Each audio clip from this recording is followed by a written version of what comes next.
Guarantee है कि अगर हम लोग पढ़ाई रोजगार के लिए वोट देंगे तो ये हम लोग को मिल जाएगा। हम अभी 2 मिनट में आपको दिखाएंगे आपके आंख के सामने कि चाहे आप वोट लालू जी को दीजिए कि नीतीश को, मोदी को दीजिए या जन सुराज को, जो रास्ता अभी दिखाएंगे आपके आंख के सामने दिखेगा। आपके बच्चों को पढ़ाई रोजगार मिलेगा ही मिलेगा। सब लोग जरा सोच के बताइए, सही बात बोलेंगे तो हाँ बोलिएगा जोर से, गलत बोलेंगे तो ना बोलिएगा। पूरे बिहार में आपके गांव पंचायत में भी बहुत सारे लोगों ने 5 किलो अनाज के लालच में मोदी जी को, भाजपा को वोट दिया है। तो बिहार में चाहे जितना चोरी भ्रष्टाचार है, 1 किलो चोरी करके 4 किलो अनाज लोगों को मिल रहा है कि नहीं मिल रहा है? जोर से बोलो भैया, मिल रहा है कि नहीं मिल रहा है? जोर से बोलिए, ना बोलिएगा छोड़ देंगे यहीं पर। 4 किलो अनाज मिल रहा है कि नहीं मिल रहा है? आपने, हमने वोट दिया हिंदू मुसलमान बन के। चुनाव से पहले लोगों ने कहा हमारा दशा कुछ भी हो, हमारे गांव का दशा कुछ भी हो, पहले अयोध्या में राम जी का मंदिर बनना चाहिए। तो आपके गांव में, बिहार के गांव में, शहर में नाली गली नहीं बना, स्कूल अस्पताल नहीं हुआ, फैक्ट्री नहीं लगी, लेकिन अयोध्या में राम जी का मंदिर बना है कि नहीं बना है? इधर जो बैठे हैं इनसे भी पूछ रहे हैं, हाथ बैठा गिराए हुए, बना है कि नहीं बना है? अरे राम जी का मंदिर बना कि नहीं बना?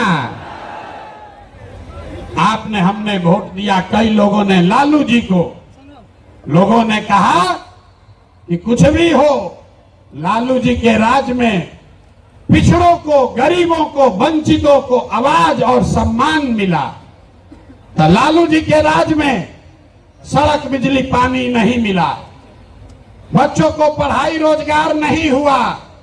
लेकिन जो लोग भी बिहार को जानते हैं उसको ये मानने में गुरेज नहीं है कि लालू जी के राज में गरीब और पिछड़ों को आवाज और सम्मान मिला कि नहीं मिला?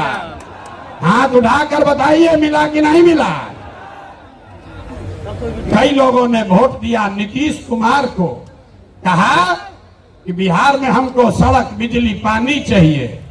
तो नीतीश के राज में इसी बदहाल बिहार में बिजली का बिल 2000 आए चाहे 6000, स्मार्ट मीटर भले आपके गर्दन को दबा के लगा रहा है, लेकिन घरे घरे बिजली आया है कि नहीं आया है? अरे बिजली आया है कि नहीं? हाथ उठाओ, आया है कि नहीं आया है? आपने, हमने वोट दिया मोदी जी को सिलेंडर के लालच में। तो यहां पर सिलेंडर का दाम 1000 हो कि 1200, घरे घरे सिलेंडर बटा है कि नहीं बटा है? अरे बटा है कि नहीं बटा है? यहाँ का आदमी दोबारा कहने पर बोलता है, बोलिए बटा है कि नहीं बटा है? आपने, हमने वोट दिया कई लोगों ने मोदी जी का भाषण सुन के कि मोदी जी गुजरात में बड़ा विकास किए हैं। तो भैया गुजरात में तो विकास हो रहा है, पूरे देश का पैसा ले जाकर मोदी जी गुजरात के गांव गांव में फैक्ट्री लगा रहे हैं और पूरे बिहार से आपके, हमारे बच्चे गुजरात में जाकर नौकरी मजदूरी कर रहे हैं कि नहीं कर रहे हैं? अरे भाई, तो कौना बात पर आप और हम वोट दिए हैं जो नहीं मिला? आपने खुद कहा अपने बच्चों के नाम पर ये भैया हम लोग अपना जीवन में पढ़ाई रोजगार के लिए वोट नहीं दिए। यही बात जन सुराज बता रहा है, यही जन सुराज का मंत्र है। वोट आप किसको देते हैं इसका कोई महत्व नहीं है, महत्व इस बात का है कि वोट किस बात के लिए देते हैं। आपने अनाज के लिए वोट दिया तो अनाज मिल रहा है, मंदिर के लिए वोट दिया, मंदिर बना है, आवाज के लिए वोट दिया तो लालू के राज में आवाज मिला है, बिजली के लिए वोट दिए तो नीतीश के राज में बिजली आया है, गुजरात के विकास के लिए वोट दिए तो गुजरात में विकास हुआ है। लेकिन आप में से किसी ने अपने बच्चों के पढ़ाई रोजगार के लिए किसी को वोट नहीं दिया इसीलिए बिहार के बच्चे अनपढ़ और मजदूर रह गए। ये बात समझाने का अभियान का नाम है जन सुराज। मेरे भाई, अगर पढ़ाई और रोजगार चाहिए तो एक बार पढ़ाई और रोजगार के लिए वोट देना होगा। अगर अपने बच्चों का विकास चाहिए तो अपने बच्चों के लिए वोट देना पड़ेगा। अब एक अंतिम सवाल, सब लोग जरा सोच के बताइए, और कुछ हो या ना हो, आपको अपने बच्चों की चिंता है या नहीं है? उठाइए हाथ और दिखाइए, है कि नहीं है? सब लोग हाथ उठाकर बताइए भैया, है कि नहीं है? तो बच्चों का भविष्य कैसे सुधरेगा? दुनिया में जितने विद्वान हैं उन्होंने बताया कि बच्चों का भविष्य सुधारने के लिए गरीबी से निकलने का 3 ही गो रास्ता है, पढ़ाई, जमीन और पूंजी। 3 ही रास्ता है गरीबी से निकलने का। अगर आप पढ़ लिख जाएगा, आपका बच्चा पढ़ लिख कर नौकरी रोजगार कर लेगा तो उसकी गरीबी खत्म हो सकती है। अगर आप पढ़े लिखे नहीं हैं, आपके पास जमीन हो तो खेती किसानी करके भी आपका बच्चे का जीवन सुधर सकता है। और अगर दोनों नहीं है तो पैसा पूंजी अगर हो, कोई आपको कर्ज भी दे दे तो कोई ना कोई छोटा मोटा रोजी रोजगार दुकान व्यापार करके भी आप अपना जीवन सुधार सकते हैं। बिहार में ध्यान से देखिएगा तो यहां पर ज्यादातर लोगों के पास ये तीनों में तीनों चीज नहीं है। यहां रहने वाले जितने गरीब लोग हैं उनके बच्चों के पास पढ़ने का कोई सुविधा ही नहीं है। गरीब का बच्चा जा रहा है पढ़ने, वहां पढ़ता नहीं है, खिचड़ी खाया और घरे चला आया। कॉलेज में खिचड़ी नहीं बट रहा है लेकिन वहां से डिग्री बट रही है। बिहार के शिक्षा व्यवस्था का हाल यह है, स्कूल से खिचड़ी और कॉलेज से डिग्री बट रहा है, पढ़ाई दोनों में कहीं नहीं हो रहा है। तो अगर पढ़ाई चाहिए क्योंकि यही रास्ता है गरीबी से निकलने के लिए, तो बिहार में सबसे ज्यादा पैसा शिक्षा पर खर्च होना चाहिए। इसलिए जन सुराज कह रहा है कि जब हमारी व्यवस्था बनेगी तो 1 घंटा के अंदर शराबबंदी को उठाकर फेंक देंगे। 1 घंटा के अंदर शराबबंदी को उठाकर फेंक देंगे। अब लड़का को बुझाया नहीं कि भैया शराबबंदी और पढ़ाई का क्या लेना देना, हम बताते हैं क्या लेना देना है।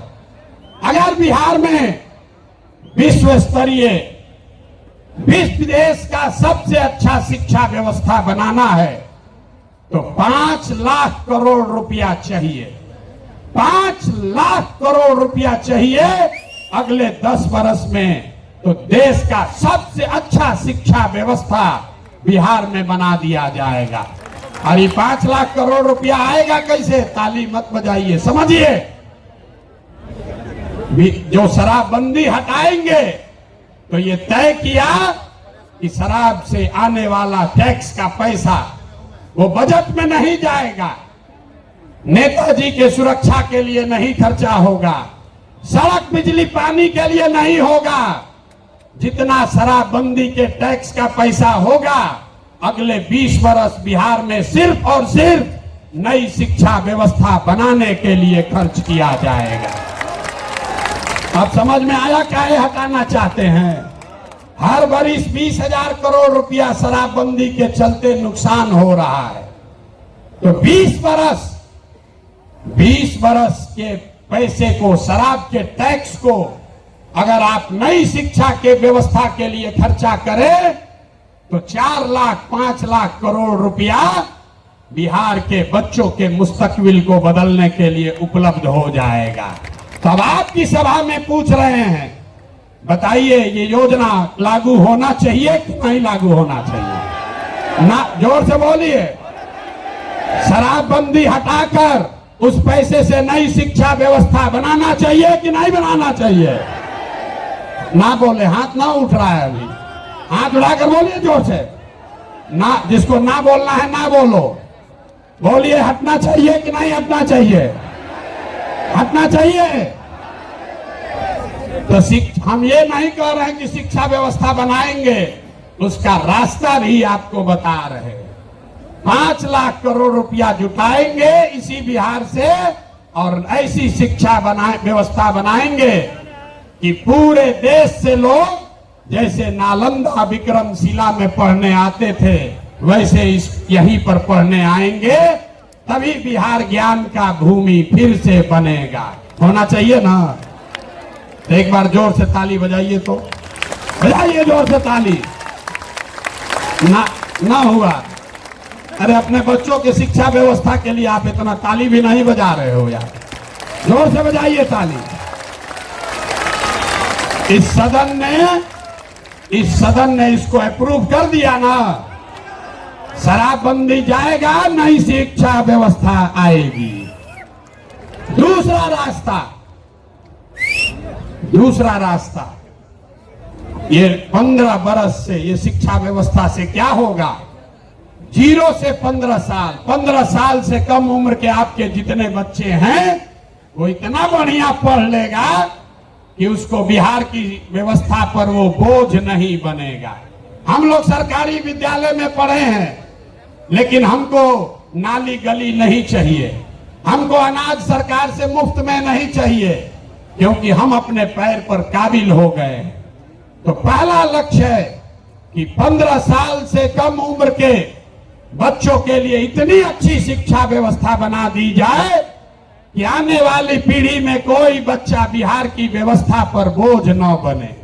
लेकिन जो 15 साल से ज्यादा हो गया, अब तो कैसे पढ़ेगा? वापस नहीं पढ़। नमस्ते साथियों, thanks for watching my video. आप लोग अपना प्यार बनाए रखें और ज़्यादा से ज़्यादा वीडियो को family, friends and old age people के साथ शेयर करें और लास्ट में एक कमेंट करना ना भूलें। जय हिंद।